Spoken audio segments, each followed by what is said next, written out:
ചില സമയങ്ങളിൽ നമ്മളെ ഫോണിലുള്ള ഏതെങ്കിലും ഒരു ആപ്ലിക്കേഷൻ ഓപ്പൺ ചെയ്യാൻ വേണ്ടിയിട്ട് നമ്മൾ ഒരുപാട് പേജുകൾ നമ്മളെ ഫോണിലുള്ള ഹോം സ്ക്രീനിലുള്ള പേജുകളായാലും ശരി, അല്ലെങ്കിൽ നമ്മളെ മെനു ഓപ്പൺ ചെയ്ത് അതിലുള്ള പേജുകളായാലും ശരി, ആ ഒരു പേജുകൾ മുഴുവനായിട്ട് മറിച്ച് നോക്കിയാൽ നമുക്ക് ആ ഒരു ആപ്ലിക്കേഷൻ കിട്ടാത്തൊരു സാഹചര്യം വരാറുണ്ട്. ആ ഒരു ആപ്ലിക്കേഷൻ ചിലപ്പോൾ നമ്മൾ മറിച്ച് ഏതെങ്കിലും പേജിലുണ്ടാവും, പക്ഷേ എന്നാൽ കൂടി അത് കാണാതെ പോകാറുണ്ട്.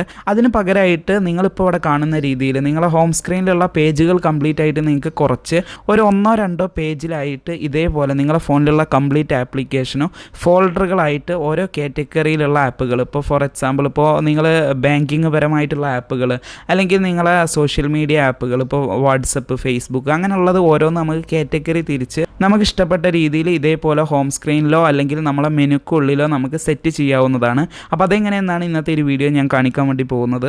അപ്പോൾ ഇത് വളരെ സിമ്പിളായിട്ടുള്ളൊരു മെത്തേഡാണ്. അപ്പോൾ ഇത് ചിലപ്പോൾ നിങ്ങൾക്ക് അറിയുന്നവരുണ്ടാവും, പക്ഷേ ഈ ഒരു വീഡിയോ അറിയാത്തവർക്ക് വേണ്ടിയിട്ടുള്ളൊരു വീഡിയോ ആണ്. അപ്പോൾ വീഡിയോ കണ്ട് ഇഷ്ടപ്പെടുകയാണെങ്കിൽ തീർച്ചയായും വീഡിയോ ഒന്ന് ലൈക്ക് ചെയ്യുക. അതുപോലെ നിങ്ങൾ ഇതുവരെ ഈ ചാനൽ സബ്സ്ക്രൈബ് ചെയ്തിട്ടില്ലെങ്കിൽ ഇപ്പോൾ തന്നെ ഈ വീഡിയോക്ക് താഴെ കാണുന്ന ചുവന്ന സബ്സ്ക്രൈബ് ബട്ടൺ ഒന്ന് ക്ലിക്ക് ചെയ്ത് തൊട്ട് കാണുന്ന ബെൽ ബട്ടൺ കൂടി ഒന്ന് എനേബിൾ ചെയ്ത് വെക്കുകയാണെങ്കിൽ ഞാൻ അപ്ലോഡ് ചെയ്യുന്ന പുതിയ പുതിയ വീഡിയോകളൊക്കെ നിങ്ങൾക്ക് അപ്പോൾ തന്നെ നോട്ടിഫിക്കേഷനായി ലഭിക്കുന്നതാവും. ഓക്കെ, അപ്പോൾ നമുക്ക് നോക്കാം എങ്ങനെയെന്ന്. അപ്പോൾ ഇപ്പോൾ നിങ്ങൾക്ക് ഇവിടെ കാണാൻ പറ്റും, ഇപ്പോൾ എൻ്റെ ഫോണിലുള്ള കുറച്ച് ആപ്ലിക്കേഷനാണ്. ഫേസ്ബുക്ക്, ഇൻസ്റ്റഗ്രാം, വാട്സപ്പ്, ടെലിഗ്രാം, അങ്ങനെയുള്ള കുറച്ച് സോഷ്യൽ മീഡിയ ആപ്പുകളാണ്. ഈ ആപ്പുകളൊക്കെ എനിക്കിപ്പോൾ ഒരു ഫോൾഡറിലോട്ടാക്കണം. അപ്പോൾ നിങ്ങൾക്ക് ഏത് ആപ്ലിക്കേഷൻ വേണമെങ്കിലും എടുക്കാം. അപ്പോൾ ഞാനിപ്പോൾ ഇവിടെ ജസ്റ്റ് ഇൻസ്റ്റഗ്രാം എടുത്ത് ഈ ഒരു ഫേസ്ബുക്കിന് മുകളിലോട്ട് ജസ്റ്റ് വെക്കുകയാണ്. അപ്പോൾ അതിനായിട്ട് അതിലോട്ട് ഈ ഒരു ഇൻസ്റ്റഗ്രാമിലോട്ട് ലോങ് പ്രസ് ചെയ്ത് ഇതുപോലെ കൊടുന്ന് ഈ ഒരു ഫേസ്ബുക്കിലോട്ട് ഞാൻ ഇതുപോലെ കറക്റ്റായിട്ട് വെക്കുകയാണ്. ഇപ്പോൾ നിങ്ങൾക്ക് ഇവിടെ കാണാൻ പറ്റും അതൊരു ഫോൾഡറായി മാറിയിട്ടുണ്ട്. ഞാൻ ഈ ഒരു ഫോൾഡർ ജസ്റ്റ് ഇവിടെ ഓപ്പൺ ചെയ്ത് കാണിച്ചു തരാം. ഇപ്പോൾ ഇവിടെ കാണാൻ പറ്റും ഫേസ്ബുക്ക്, ഇൻസ്റ്റഗ്രാം ഇപ്പോൾ ഒരു ഫോൾഡറിലായിട്ടുണ്ട്.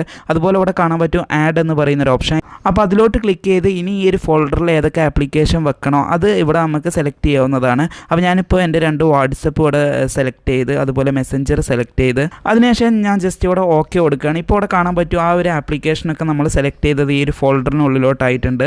അപ്പോൾ ഇങ്ങനെ അല്ലെങ്കിൽ ഇനി നമുക്ക് ജസ്റ്റ് നമ്മൾ നേരത്തെ ചെയ്ത അതേപോലെ ഓരോ ആപ്ലിക്കേഷൻ എടുത്ത് ഞാനിപ്പോൾ ഈ ഒരു ടിക്ടോക്ക് എടുത്ത് ജസ്റ്റ് ഈ ഒരു ഫോൾഡറിലോട്ട് വെക്കുകയാണ്. അങ്ങനെ ഇതേപോലെ എല്ലാ ആപ്ലിക്കേഷനും നമുക്ക് ഓരോ ഫോൾഡറിലോട്ട് ആക്കി വെക്കാവുന്നതാണ്. അതിനുശേഷം ആ ഒരു ഫോൾഡർ ഓപ്പൺ ചെയ്ത് ആ ഒരു ഫോൾഡറിന് മുകളിലായിട്ട് നിങ്ങൾക്ക് ഫോൾഡർ 1 എന്ന് പറഞ്ഞിട്ട് ഇപ്പോൾ ഈ ഒരു ഫോൾഡറിൻ്റെ പേര് കാണാം. അതിലോട്ട് ജസ്റ്റ് ഒന്ന് ക്ലിക്ക് ചെയ്യാം. അതിനുശേഷം ഈ ഒരു ഫോൾഡറിന് നമുക്ക് ഇഷ്ടപ്പെട്ട പേര് കൊടുക്കാവുന്നതാണ്. അപ്പോൾ ഞാനിവിടെ ജസ്റ്റ് സോഷ്യൽ മീഡിയ എന്നിവിടെ കൊടുക്കുകയാണ്. അപ്പോൾ ഈ ഒരു പേരിലൊരു ഫോൾഡർ ഇപ്പോൾ ആയിട്ടുണ്ട്. അതിനുശേഷം ഞാൻ ലോങ് പ്രസ് ചെയ്ത് ആ ഒരു ഫോൾഡർ ജസ്റ്റ് എനിക്ക് വേണ്ട എങ്ങോട്ടാണോ വെക്കേണ്ടത് അങ്ങോട്ട് ഞാൻ വെക്കുകയാണ്. ഇപ്പോൾ ഞാനിപ്പോൾ എൻ്റെ മറ്റ് ഫോൾഡറിന് കൂടെ ഞാൻ ഈ ഒരു ഫോൾഡറും കൂടി ഇവിടെ സെറ്റ് ചെയ്ത് വെച്ചിട്ടുണ്ട്.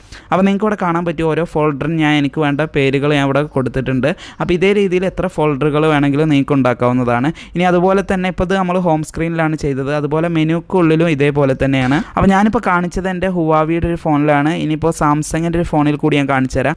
അപ്പോൾ അതിനായിട്ട് ഞാൻ ഇവിടെ ജസ്റ്റ് മെനു ഓപ്പൺ ചെയ്ത് മെനുവിലാണ് ഇനിയിപ്പോൾ ഫോൾഡർ ഉണ്ടാക്കാൻ വേണ്ടി പോകുന്നത്. അപ്പോൾ ഇതേപോലെ തന്നെ ഒരു ആപ്ലിക്കേഷൻ എടുത്ത് മറ്റൊരു ആപ്ലിക്കേഷന് മുകളിലോട്ട് വെക്കുമ്പോൾ അത് ഓട്ടോമാറ്റിക്കായിട്ട് ഒരു ഫോൾഡറായി മാറുന്നതാണ്. അതിനുശേഷം അത് ഓപ്പൺ ചെയ്ത് നമുക്ക് അതിൻ്റെ പേര് ചേഞ്ച് ചെയ്യുക. അതുപോലെ തന്നെ ഇപ്പോൾ സാംസങ്ങിലാണെങ്കിൽ നമുക്ക് ആ ഒരു ഫോൾഡറിന് ഇഷ്ടപ്പെട്ടൊരു കളർ കൊടുക്കാനുള്ള ഒരു ഓപ്ഷൻ കൂടിയുണ്ട്. ഓക്കെ ഫ്രണ്ട്സ്, അപ്പോൾ ഈ വീഡിയോ അത്രയുള്ളൂ. അപ്പോൾ ഈ വീഡിയോ നിങ്ങൾക്ക് ഇഷ്ടമായി എന്ന് വിചാരിക്കുന്നു. അപ്പോൾ ഇതിനും നല്ലൊരു വീഡിയോ ആയി നമുക്ക് വീണ്ടും കാണാം. Thank you for watching video.